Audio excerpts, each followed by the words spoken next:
Let's see. Because we're live, we'll check and make sure that the microphone is working in here because people have a tendency to play with the mics or switch them around. I don't know why they can't just leave them alone, but they have this tendency to, there we go, it is working, to play with the mics. So I'll make sure it's working. Today, we'll finish talking about these three questions. We'll talk about values and ethics, business ethics and the law, and then we'll move into the substantive theories in terms of philosophy. When we talk about these three great questions, one of the things that we ask is, what is philosophy? It answers these three questions. And then, did the Greeks invent it? And if so, why? And these questions are intimately tied together. And I think there's a good argument to be made that yes, the Greeks invented philosophy.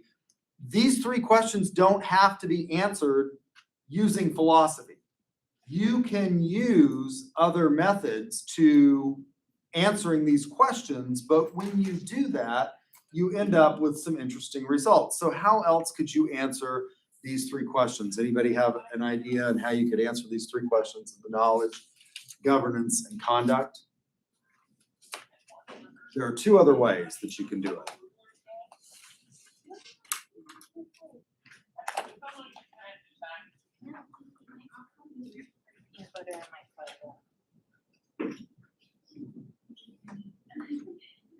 No ideas.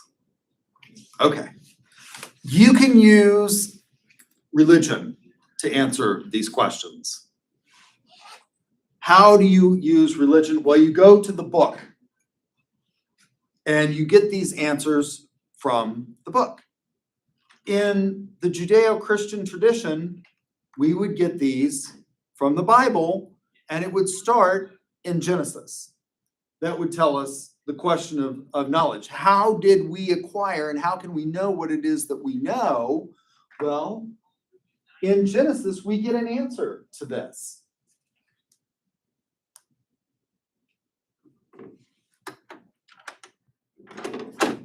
I have a loud voice, so I will be respectful of my colleagues. I've had them come over and just slam the door on me because my voice just kind of carries.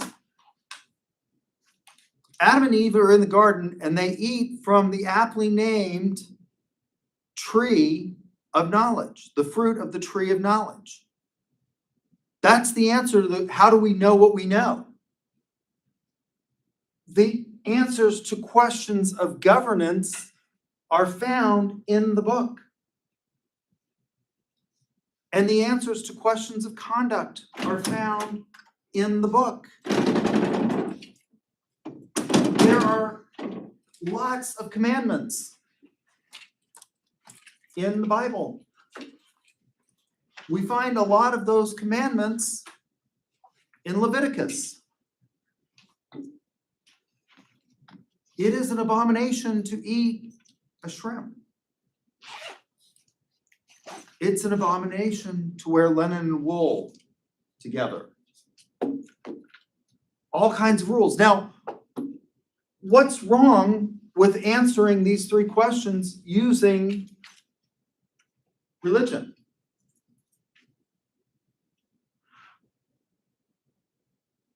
Not everyone's religious. Not everyone's religious. You can have a duck. Not everyone is going to use the same book. Right? In the United States, we would use the Bible probably.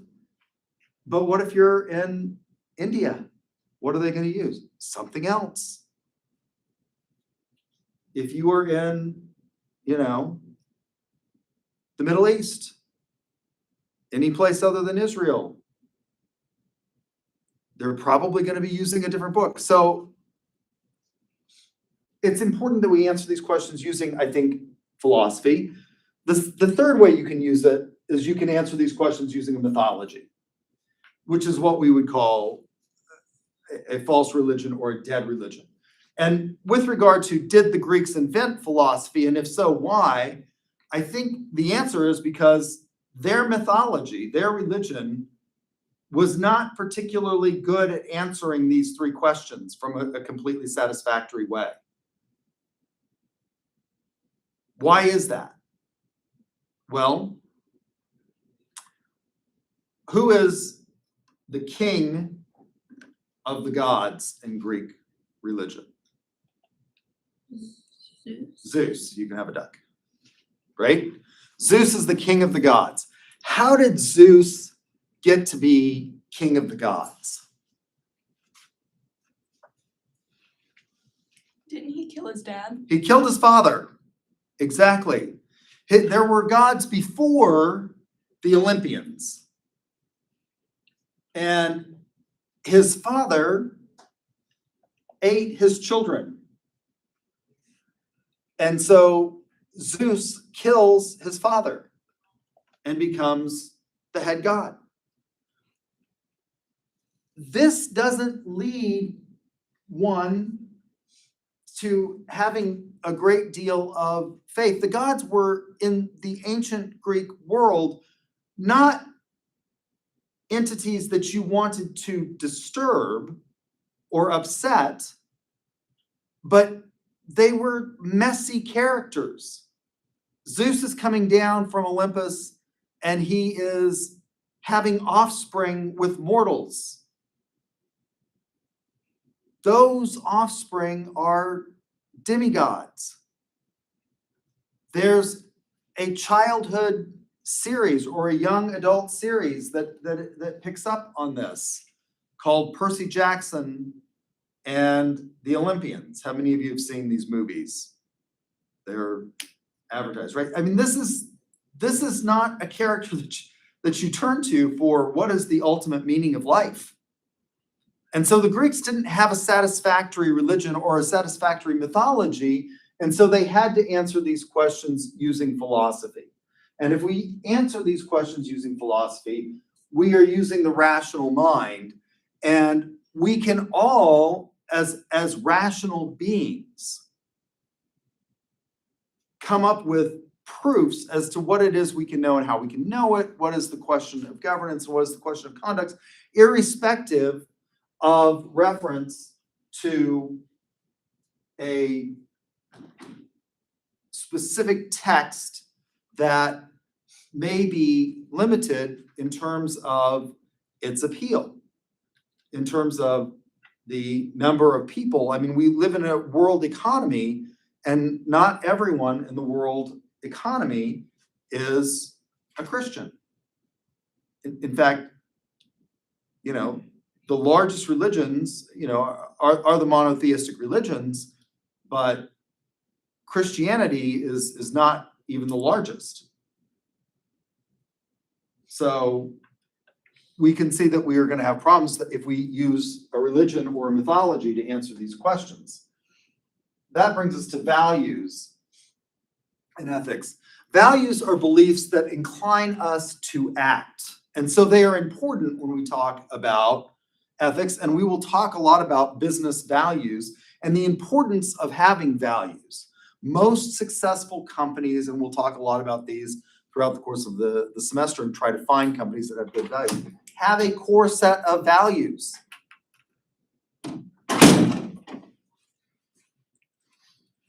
If they're going to be successful. The problem is that those values don't have to be good values in order to be successful, necessarily. So values are important, but what we want to emphasize in ethics is that we try to find the best values, right? Because not all companies have an admirable core set of values, but they are important because this provides a motivation or an inclination to act. Another thing that people will say, and a lot of textbooks say this, almost every business ethics text at one point in time said it, and it's just a priori wrong, is that the law is an acceptable moral minimum. Well, what if the law itself is immoral? In lots of countries in the world, the payment of bribes to the leader is acceptable and maybe even legal. if you want to do business. There may not be a distinction between the state and the actor who is acting as head of state in many places.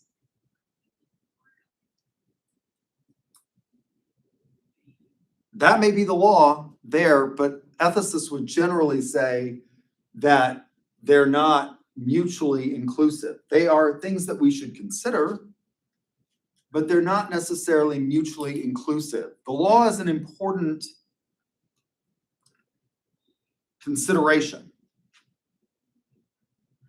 but the law itself may have problems.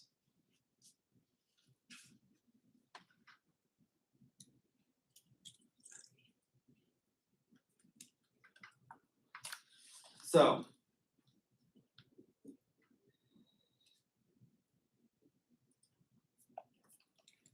executive compensation is something that we talk a lot about in business and in business schools.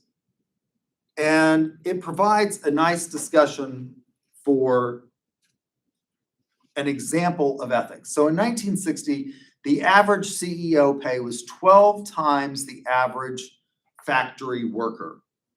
So if you went to Ford in the 1960s, for example, or GM, the CEO was probably making more than 12 times more than the average worker down on the floor. So what were the average workers? Well, you take everybody in the company and you come up with an average, right? That's what we call a measure. We looked at this formula last time, which was sigma equals the square root of uppercase sigma xi minus the mu squared over n, which is standard deviation, which is a measure of dispersion, how far apart a data set is.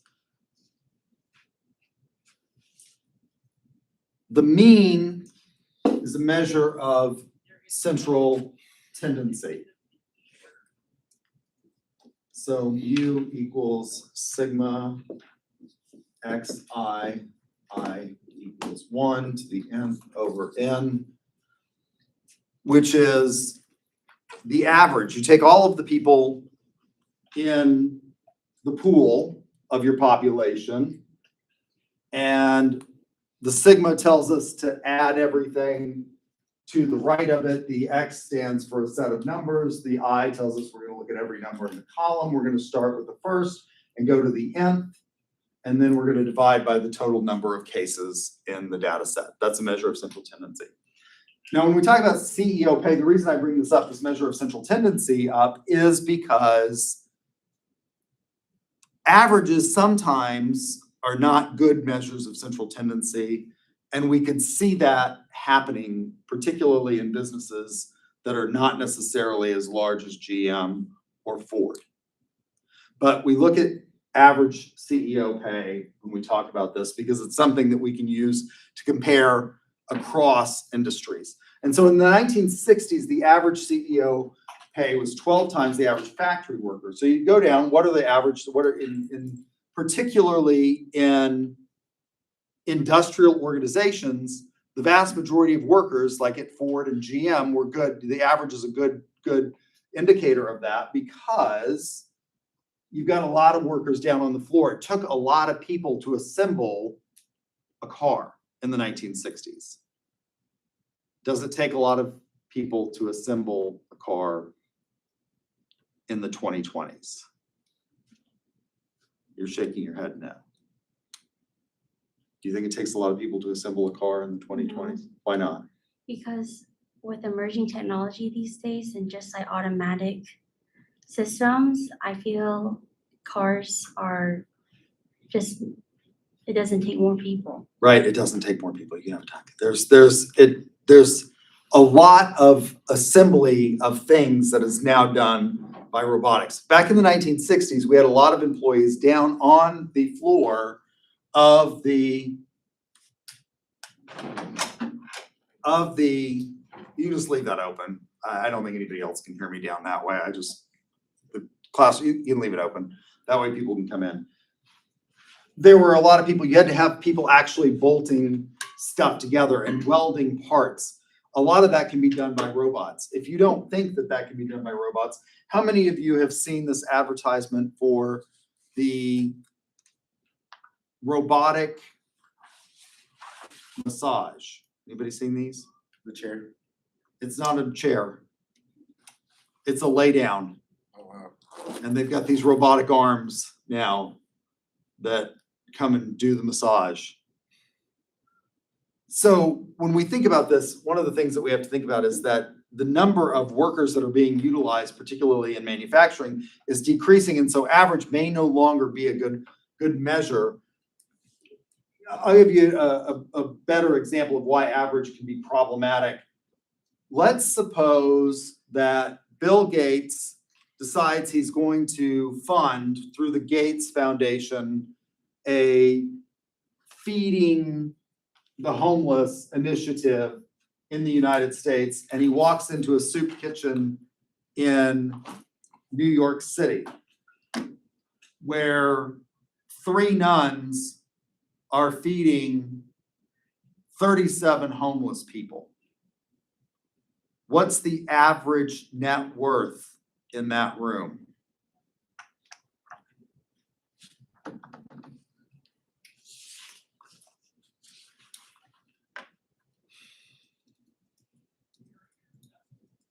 What's the average net worth in that room?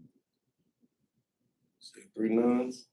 3 nuns, 37 homeless people, and Bill Gates. Wow. We can assume that the nun's income is fairly, or net worth is fairly low, right? Because typically speaking, nuns take a vow of what? Poverty, right? You can have a duck. They take a vow of poverty. The homeless people probably don't have much of a net worth either. They've got some personal property that may be worth something. So what's the average? Let's suppose that each one of them owns stuff that's worth, several $100s. So how are we gonna come up with the average in this? Well, we're gonna add every column, every number in the data set. So we've got, how many people? 41. 41. What's the net worth of Bill Gates? 110 billion. 110 billion. So we're gonna add 110 billion. Does your calculator even go to 110 billion? Oh, I asked the internet. You asked the internet. So what's the average net worth in This that? is 2.68 billion. 2.86 billion is the average net worth in that room. But what you've got is 3 nuns, a handful of homeless people, and Bill Gates. So the average is not a terribly useful measure of comparison in that. What's another measure of central tendency? If it's not the mean, there are some others. The range. The range. And the range is what? It would be the highest net worth minus the lowest net Yeah, worth. so the difference between high and low, right? That's the range.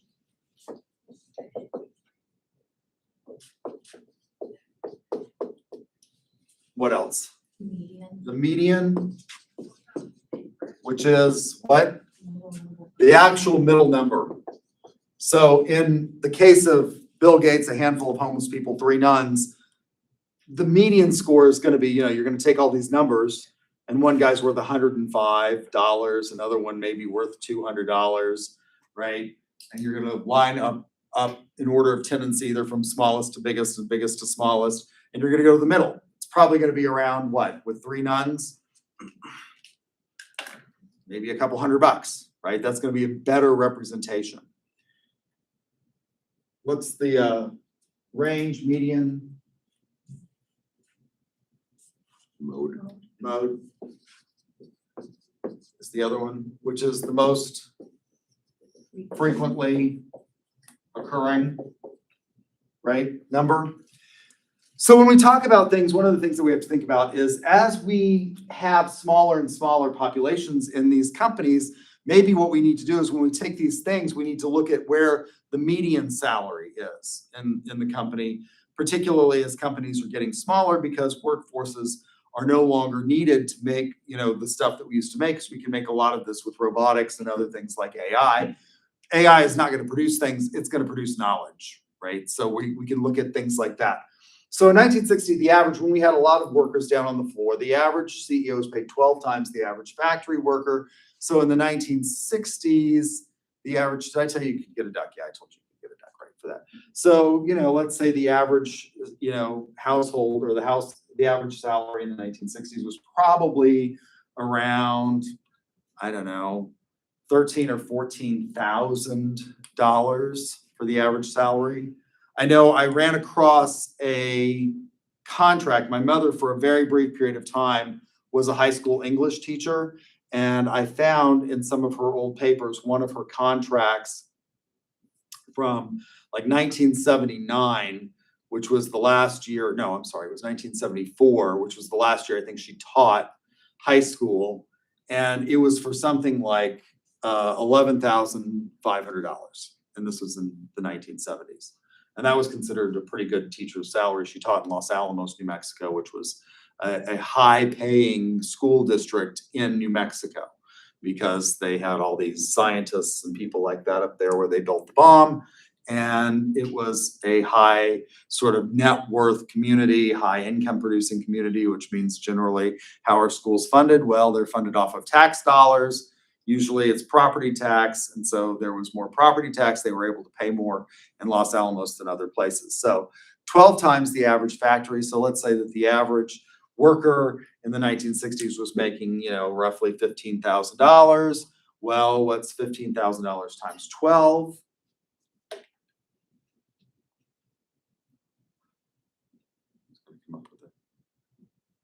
I'm trying to give you all opportunities to earn that. 180,000. 180,000. That was a lot of money in the 1960s. What was Elon Musk's compensation plan under the new scheme?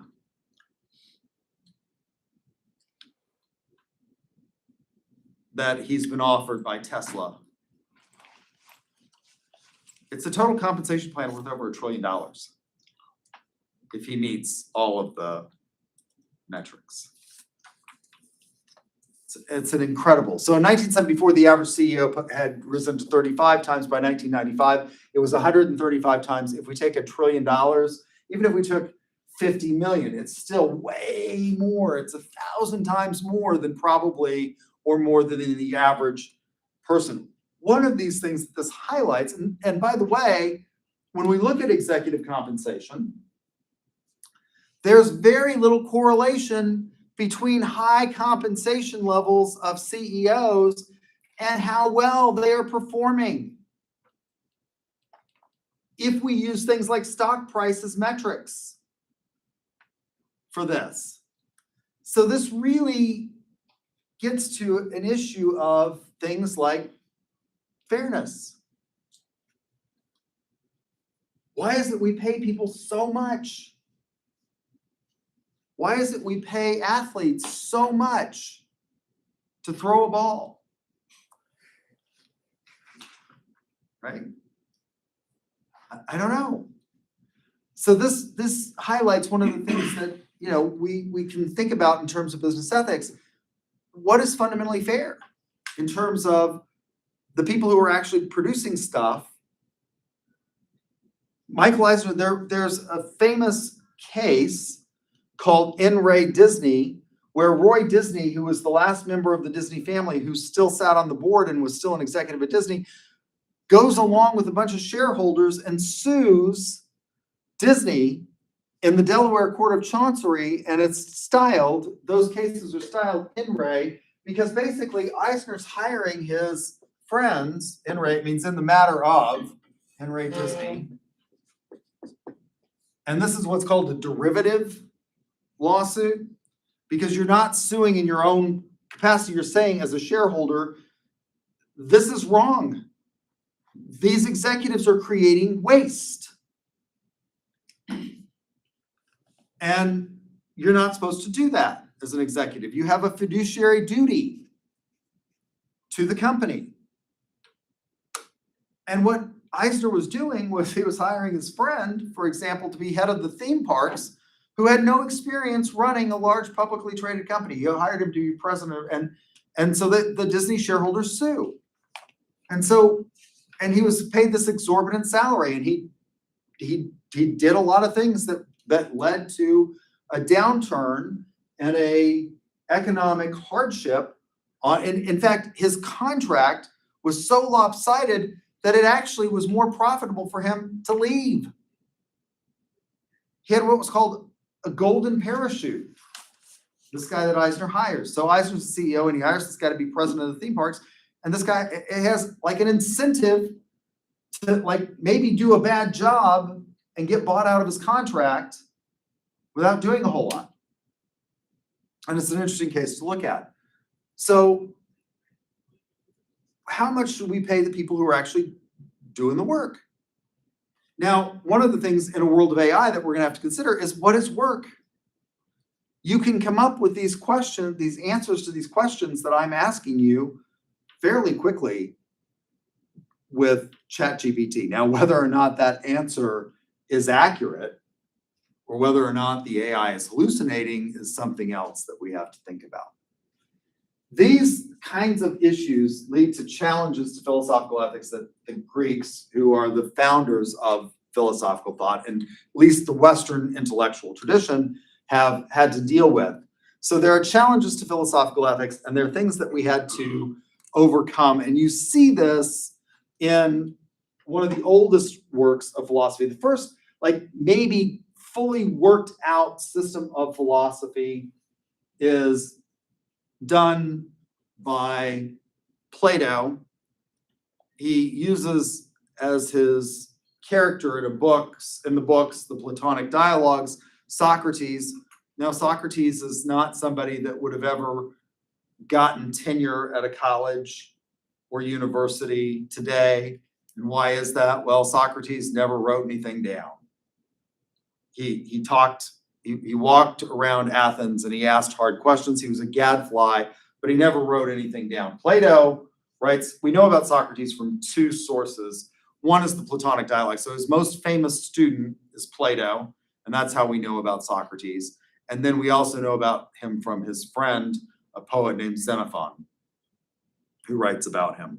But Socrates himself wrote nothing down. Plato wrote this down, and he says, all I did was record what Socrates said. Now, I don't think that we should probably take Plato at his word at that, because if we go back to ancient Greece, and when Plato wrote down the dialogues, there wasn't AI that can capture everything. So the videos of this class can be captured.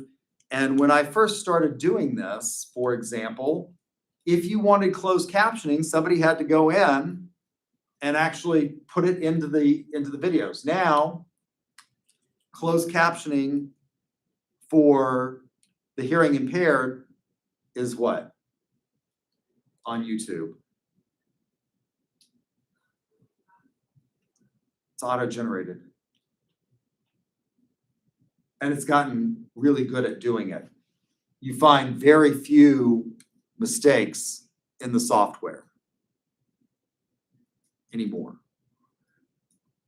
It's one of the reasons it's gotten so good at figuring things out, like my voice, that we can now use this kinds of technology in other settings. So I do small animal rescue, and currently I've rescued lots of squirrels and some raccoons and some possums, most of which we try to release. Sometimes from time to time, we can't release them. I had two rescues, one of which has since passed away, but I ended up with one that we couldn't release because they were actually born in captivity. So I had 2 prairie dogs. One of them is passed on, and I'm stuck now with this one prairie dog that's left. Using computer technology and artificial intelligence, we can set sensors out in prairie dog colonies. You all have seen prairie dogs at some point in your life, right? They live in these colonies called prairie dog towns. There's a very big one. There's 2 actually very big ones down by Lawton. One is in the mountain range down there, and then the other was actually right almost in town. And I think they may have tried to relocate those prairie dogs. But anyway, I have these 2 prairie dogs.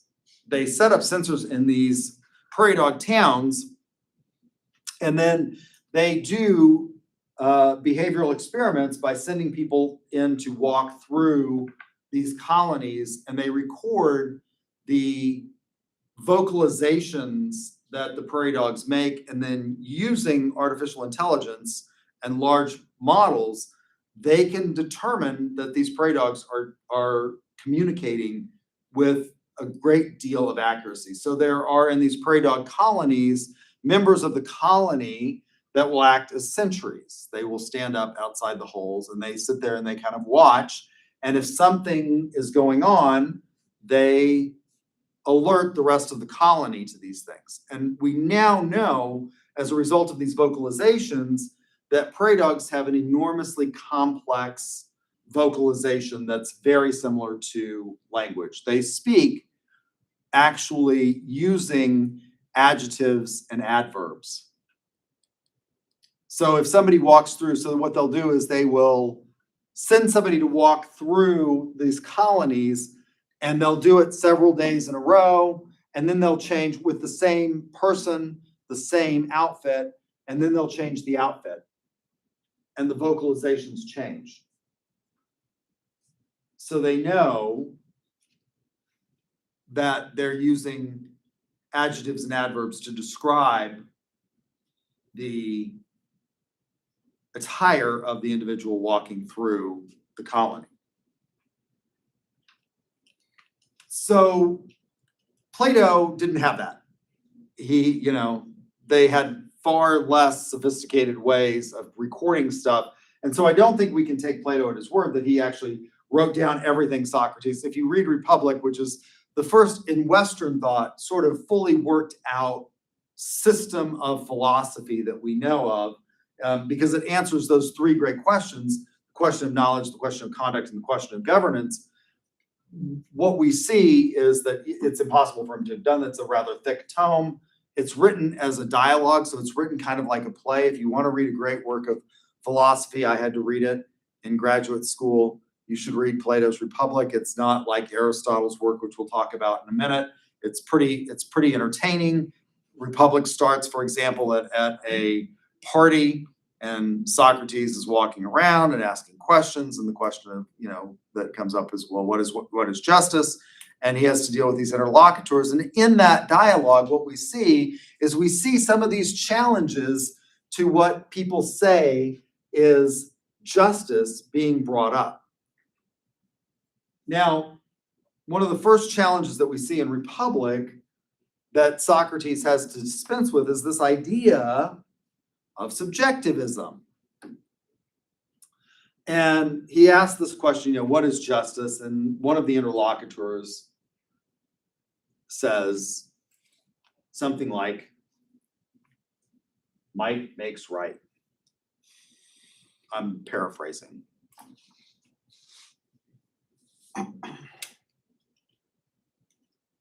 If I have power, I get to make up the rules.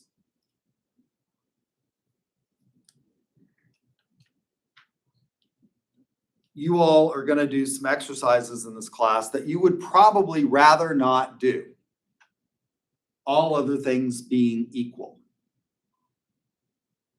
Education is the one service that I can think of that the less you get, the happier you are. If I get sick and they put a note outside my door that says Granny Geary is sick today, class is canceled, you all are just the happiest people on the planet, aren't you?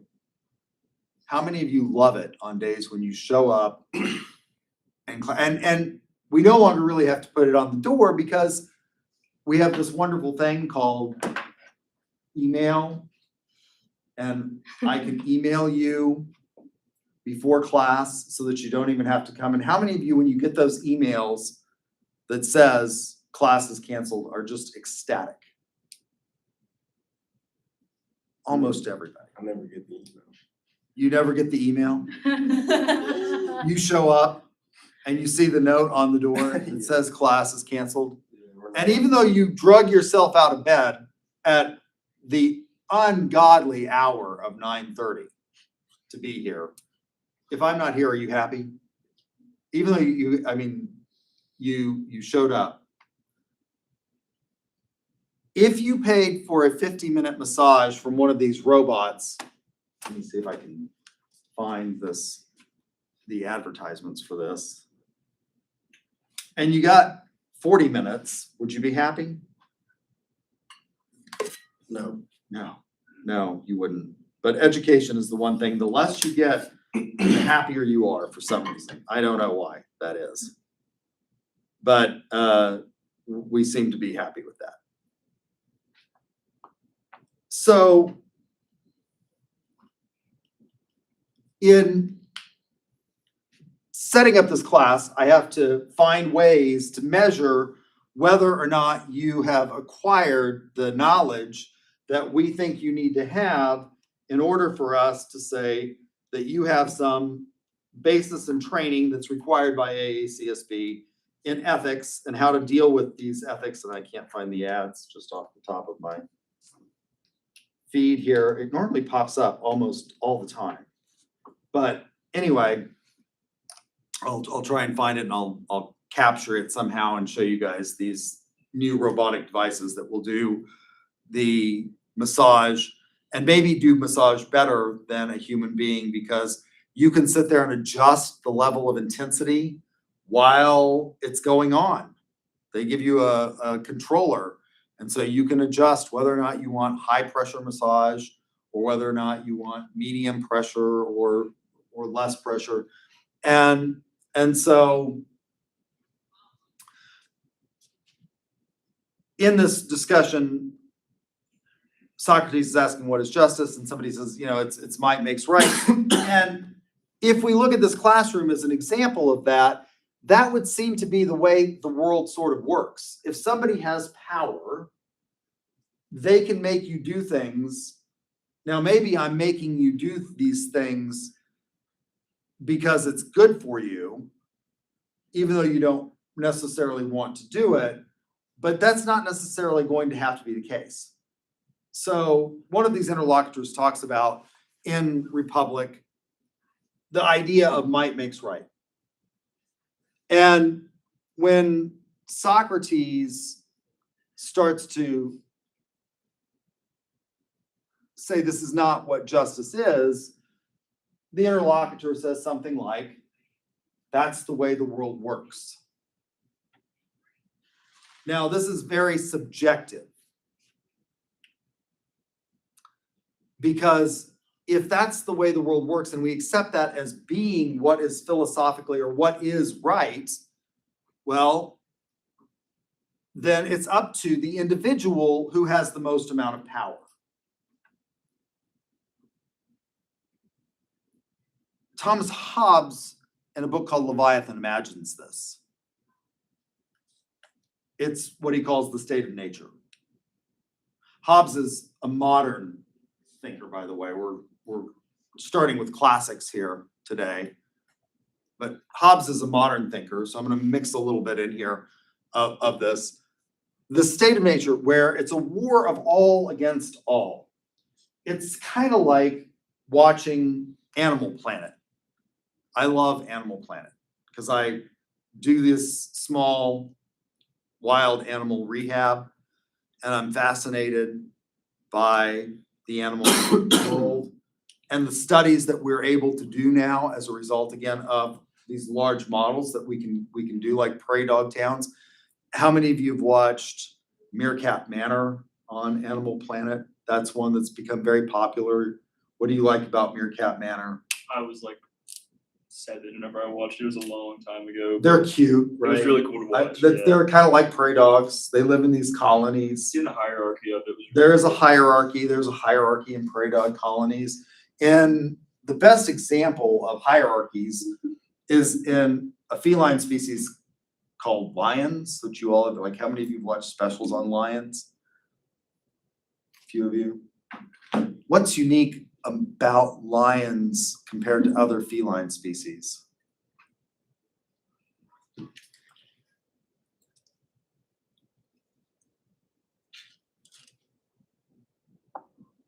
Lots of us think that all mammals live in groups. And that's not true. Most feline species are solitary, except for one, lions. Lions live in prides. Most other feline species, the only time they live together is, or that they come into contact with each other, is during mating and offspring. And once the offspring reach a certain point, the female, after they are weaned, will leave them and they will go off on their own. Lions are not that way. Lions live in prides, and there's a male lion who is the head of the pride. And it's good to be the male lion, because who does all of the work in these? The females. They do all of the hunting. And the male lion comes along.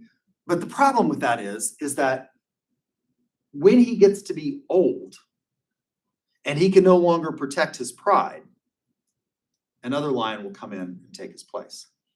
And when he does, that new male will kill all of the offspring of that older lion. Now, if might makes right, this is the ultimate in subjectivism. Now, Hobbes's answer to this is that we come together in societies and we agree to give up some of our rights in exchange for security, which leads to the second challenge. So subjectivism says, look, ethics, if you look at all of these examples throughout history, if you look at societies, not just animal species, but societies of humans, this is the way it's always operated. It's, if I have the power, I can impose my will and I can make you do what you want to do. You're going to do these activities like exams, an article review, critical thinking challenges, the duck hunt, and stuff like that. Because if you don't, you won't get a very good grade. And I impose those.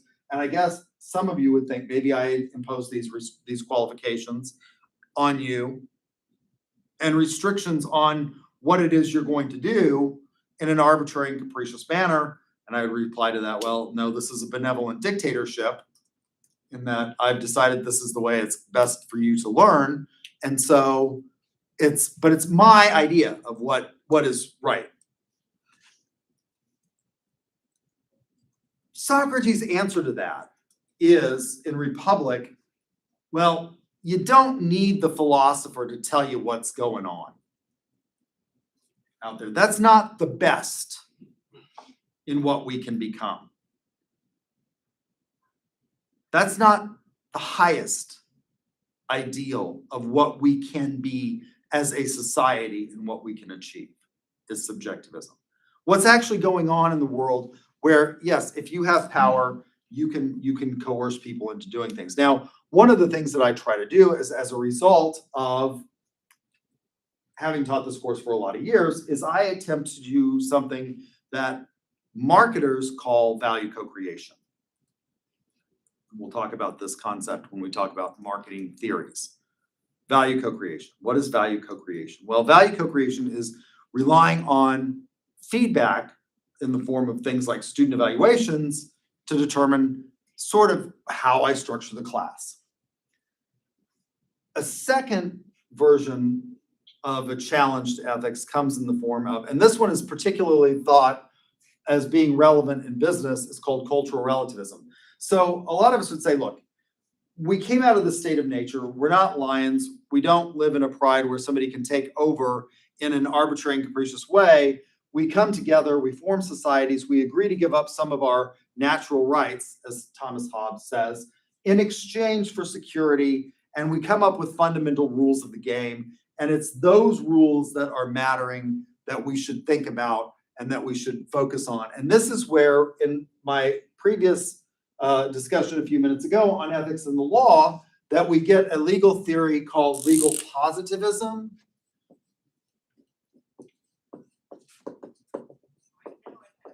That says that the law is all that really matters in terms of ethics. The law is what's important. Now, this is a nice theory, and businesses rely on it in arguing that we should accept certain practices because that's the way they do it over there. And if we want to engage in business, that's what we're going to have to do in order to engage in business. And that may be better off for all of us over here if we accept that. Years ago, I was doing consulting work as an outside, I'm an attorney, and I had a company that I was doing some consulting work as an attorney because they did not want to hire a general counsel at that point in time. And they were importers of certain types of technological goods, particularly things like, this is an HDMI cable. They imported a lot of things like that. HDMI cables, they imported a lot of accessories. They didn't sell, their niche in the business world was not to sell things like the computer itself, which is Dell, but to sell the stuff that you need to go along with that computer, like the HDMI cables, right? So Dell manufactures the tower and the monitors, and they would sell all kinds of accessories like these HDMI cables that you would use to hook up. And when they got started, it wasn't HDMI cables, it was monitor cables and things like that that you would use to hook up to computers and things like that, because, you know, Dell manufactures some of that, but a lot of it gets worn out. What happens to these cables? What happens to your charging cables to your iPhones? How many of you have an iPhone? Does anybody in here have an Android? No one in here has an Android. You have an Android? I have both. You have both. I have a work phone, and then I have an iPhone for my daily. Okay. And your company is stupid enough to buy a non-Apple product, is that right? Do I? Your company is stupid enough, I mean, I run my company. It's just for phone calls, but I'm being facetious. What, if you have one, if you run your company, why do you have one that's an Apple and one that's not? just like it has a second account so I can make phone calls on it, so I can keep it separate. Cause I do website stuff. Okay. And you use the Droid for that, Mhm. to design websites, No, just for phone calls. just for fun? It's just a call phone. Yeah. Okay, all right. Yeah. But you have an Apple phone. Yeah. So everybody in here has an Apple phone. You got a charging cable with that phone when you bought it, right? And what happens to those cables after a period of time? Apples are expensive, and the reason I use the Apple phone as an example of this is because unlike some of the other phones, they are expensive. You can get a lot of these other phones very cheaply compared to an Apple device. The new iPhone 18 is coming out. I think it's going to be released next month. And the price is going up on those. Why is the price going up? Well, one reason the price is going up is because memory is becoming very, very expensive. It was getting cheaper and cheaper and cheaper. And then with these AI data centers coming in, they're buying up huge amounts of memory. And so these devices are becoming more and more expensive. The average computer price is going up, by the way. Like you could get a non-Mac product for, you could get a fairly reasonable laptop computer that was not a MacBook and pay less than $750 and have a decent computer, it's probably gonna be close to 1,000 now. Why? Because these prices are increasing as a result of the fact that AI data centers are buying up all of the capacity that we have to manufacture storage space. So it's going up. So the iPhone is coming out, it's gonna be more expensive. These cables and things like that are going up in price as a result of the fact that shipping is becoming more expensive and things like that. So this company that I was consulting for did a job announcement, and what they needed was they needed a buyer, and the buyer qualifications from the buyer were that you had to speak Chinese, you had to have 5 years experience, and you had to have the MBA to be a buyer for that. And the top qualified applicant that they got was a female candidate who had been born in China. So she obviously spoke Chinese. She had the MBA and she had 5 years experience as a buyer. And they said, we don't want to hire her. And I said, why not? Why don't you want to hire her? And they said, well, because China is still, at this point, this was a long time ago, largely a patriarchal society, and men will not negotiate with a female the way they will negotiate with a male. And we think it will put us at a disadvantage if we have to hire this female. So can we not hire this female? And I said, no. You need to hire the most qualified. And the company came back and they said, oh, yeah, we think you're wrong on this. Because there's an exception in the law that's allowed for something called a BFOQ. That stands for bona fide occupational qualification. And we think this is a BFOQ. And I said, it's not a BFOQ.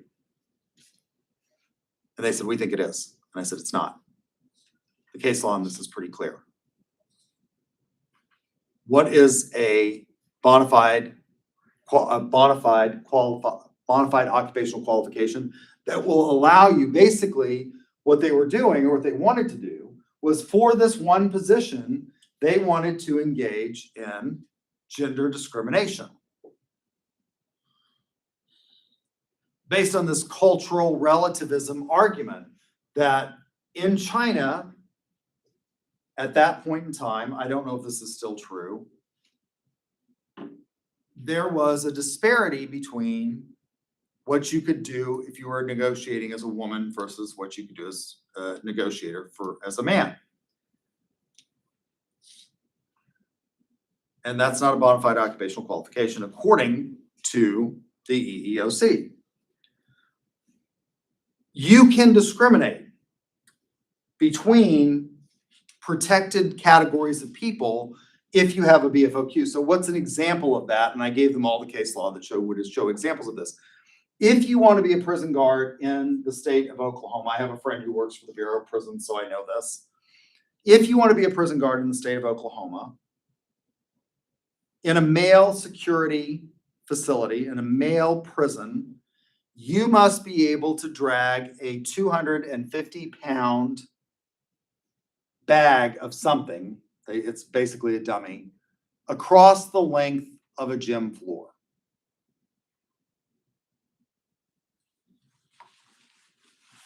That has what we call in human resources parlance and employment law a disparate impact on women. Because the number of women that are going to be able to drag a 250-pound dummy across a gym floor is considerably less than the number of men who are going to be able to drag a 250-pound dummy across the gym floor. Now, why is that permissible and the buyer is not? The essential functions of the job to be a buyer were that you can represent the company and you can make deals. You can speak the language, you have the experience, and you have the education. Those are the essential functions of the job.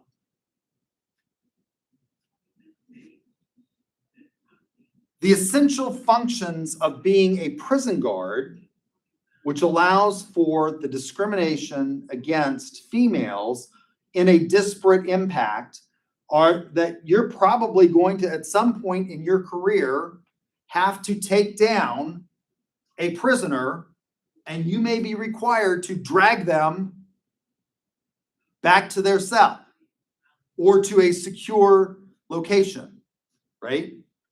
If something happens, because in a prison setting, the number of prisoners is far greater than what?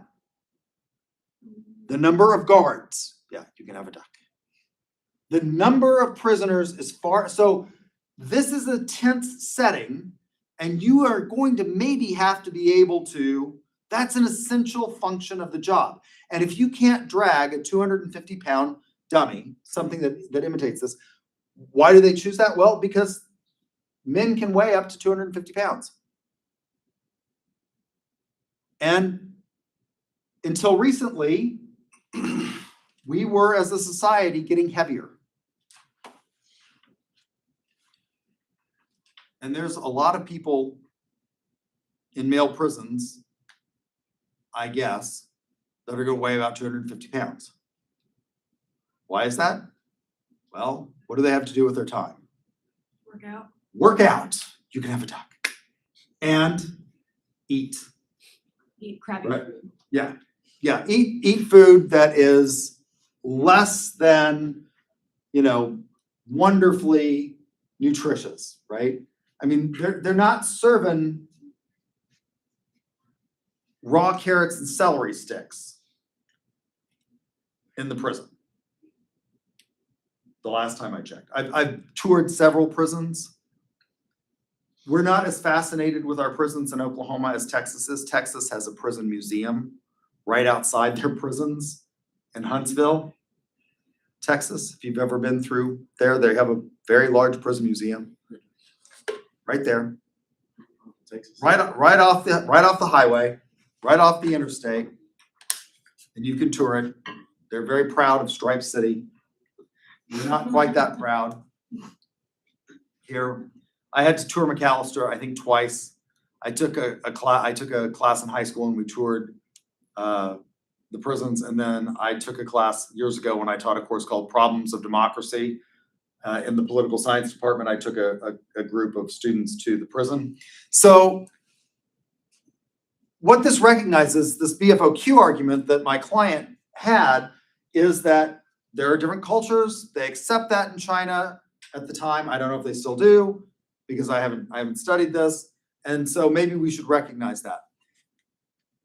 It's not that ethicists in business say that it's not important to consider and be respectful of other cultures, but there are some cultural practices that we have to say are a priori wrong, right?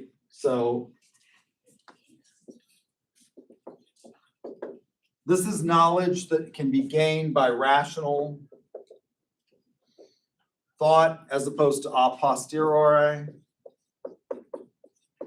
which is knowledge that you have to gain from experience. I asked you what this was, what the formula or what the answer, the solution to a 3, 4, 5 triangle was, and somebody came up with that. That's the Pythagorean theorem. How did Pythagoras come up with that? Well, unlike me, who had to learn it by experience, he could see it in his mind's eye. This is a priori knowledge. This holds true in all places and all times, and you don't have to have reference to, I mean, how did he see this? It helps that he was a genius, right? But nobody knows how to ride a bicycle a priori. It's knowledge that you have to gain from experience. Everybody in here learned how to ride a bicycle at one point in time. It's amazing to me how many kids today don't ride bikes. Why would you do that? You can do a video game and do. I have a slight limp right now because my nephew likes to do motocross and he's convinced me. So I'm out there on this motorcycle that I have absolutely probably no business being on. And I managed to jump up at the Stillwater 500. One of the trails has this, in order to get up the thing, you have to kind of jump it. And I managed to jump it and then managed to lay the bike right over as I hit a big pile of dirt and damage or injure my right ankle. So perhaps I should think about these things. But those are things that you have to experience. You can't know them a priori. But what we can know a priori are things that, like, it's probably not a good idea to discriminate against people on the basis of arbitrary and capricious factors. And we can figure that out with the mind's eye. Now, the third challenge to philosophical ethics doesn't sound right. These two sound right. If we ask you hard questions, like if I told you that one of the reasons that this business wanted to discriminate against this female applicant was because the argument was, look, I run this business and he employed lots of women in other roles. His executive vice president, who was one of the people who was advocating on his behalf for this discrimination, was a female. And she's like, look, we have to get the best deals because we're a small company, and the way we're competitive with Best Buy is by offering competitive prices, which means that we have to negotiate for the best prices. And ultimately, their argument to me was, from an ethical standpoint, was, look, if we go out of business because we hire the wrong person for this critical role, when 95% of our product comes from China, we may not be in business. Because things like this HDMI cable, these stands, and stuff like that are not things that you care about other than the price. The price is the determining factor over a lot of stuff and what you'll buy. Again, going back to the iPhone, which everybody in here has an iPhone. So until recently, iPhone had their own charging cable, the Lightning connector, which was proprietary. Why has Apple gone to the, USB-C? Because Europe has mandated that everyone's going to be standard. So you buy these cables, and I would venture to guess that most of you who have Apple products who have an old Lightning port, how many of you have Lightning on your phones rather than the new USB-C? I do, because I have a 14, I think, which is got the old Lightning cable. Apple did that because they could manufacture these proprietary things. You really don't care about the cord so much as you care about the product itself. And so you're going to look for the cheapest charging cable that you can get. And they said, if we don't get the best prices, ultimately we might fail, right? And we understand that. That seems to be like a rational basis for discrimination, but according to the EEOC, it's not. Another example of this was the Love Southwest Airlines case. So Southwestern Airlines for years and years and years was, by the way, the most profitable airline. It's the only airline of the major airline carriers that's never gone through bankruptcy. And why was that? Well, because they had a different business model until recently that a lot of people liked. It's going to be interesting to see if they survive, because they were bought, or big portions of their stock were bought by hedge funds, and so they've started to change their model. But Southwest was the Love airline, and they wanted to hire only female flight attendants because they said that their clientele, which were primarily, at the time that this case went through, primarily oil and natural gas business people that were flying around. It started out as this airline that only flew 3 places. And if you look at the back of a Southwest Airlines cocktail napkin, they have a diagram of this. The founders of Southwest Airlines came up with this idea to start an airline based on a triangle. It was Austin, Houston, Dallas. That's how they started out, flying these routes that were primarily for oil and natural gas business people that needed to get between Austin, Houston, and Dallas quickly. Because the drive between Austin and Dallas, on a good day, if there's no traffic, is about 6 hours. And the same between Dallas and Houston. So they started this airline, and so it was and so they wanted to hire only female flight attendants, which they used to not be called flight attendants. This was back in the day when they called them stewardesses, and men wanted to apply. And they argued that this was a bona fide occupational qualification because their clientele wanted women. And the lawsuit that came out against Love by men who wanted to be now what we call flight attendants was, that's not the purpose of a flight attendant. That's what you think the purpose of a flight attendant is, but flight attendants are required crew members by the FAA. And why are they required? It's not to serve you peanuts, which they don't serve anymore because everybody's got a peanut allergy apparently. So they serve you all this other stuff. These vegan pretzel twists, which are actually kind of good. I personally think that vegan is code for communist, right? But they serve these vegan pretzel twists and pistachios, because the people don't have a pistachio allergy the way they do peanuts. That's not the purpose of a flight attendant. The purpose of a flight attendant is required by the FAA, and they are there to do what? Make sure you're safe. They are there to operate the door and the slides, which they won't do if you're seated in an exit row, and they'll come by and tell you this, to make sure people get off the plane at the front or the back. If you're in the exit row, well, you're on your own. You're left to the tender mercies of your fellow passengers. They tell you this is part of the safety briefing. If you sit in an exit row, I fly Southwest a lot, and I pay extra now that they have assigned seating to sit in that row because I want to sit with more leg room than everybody else. So if I can't get, like, I usually want the first row, and I want the first row on the aisle, because not only do I want lots of leg room, I also want to get off that death trap as quickly as I possibly can. So they'll tell you that there will be no recruit. You're responsible for opening the door, shoving it out the window and helping your fellow passengers to their untimely demise, should you be unfortunate enough to be on an airline. So it's not about serving, and we don't care what your customers are about. These are required crew members that you have to have in order to maintain safety.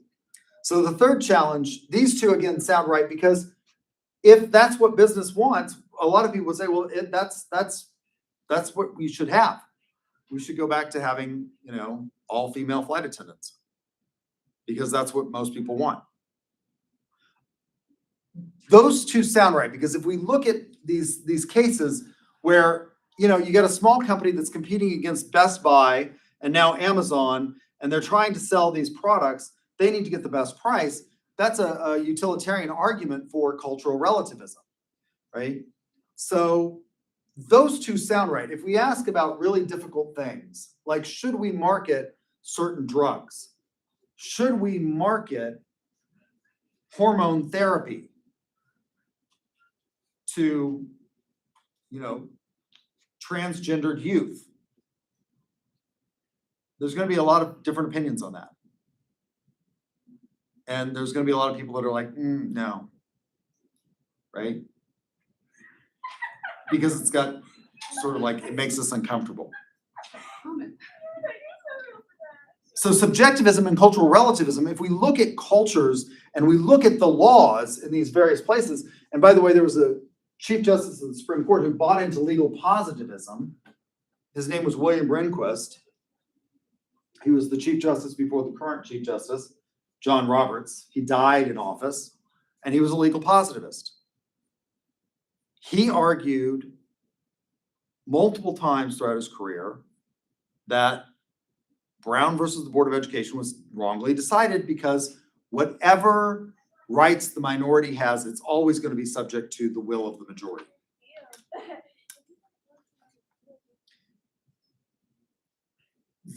If that's the law in China, that there is a distinction between men and women in business, then we should accept that. Those seem logical and rational when you hear these arguments like, well, you know, we got to put together this business and we got to deal with these people and they're a major player. We no longer manufacture one of these things that, you know, they argued is like, it would be okay if we had a buyer that was dealing with American companies that were manufacturing in America, but we don't manufacture this anymore. And we need these things, don't we? As part of our daily life. I think when I was a kid growing up, I had a cell phone in high school. I was unusual. My mother bought me a cell phone. I wanted one in the worst way. They were 12 pounds. It was a bag plugged into your cigarette lighter, which cars had cigarette lighters back then. They don't have cigarette lighters anymore. But you took the cigarette lighter out. I don't think my new car has a 12-volt plug-in. Anybody got a car with a 12-volt plug-in now? You know what a 12-volt plug-in looks like? It was this round thing that had a cigarette lighter in it that people used to light their cigarettes as they were going down the road and tossing them out the window.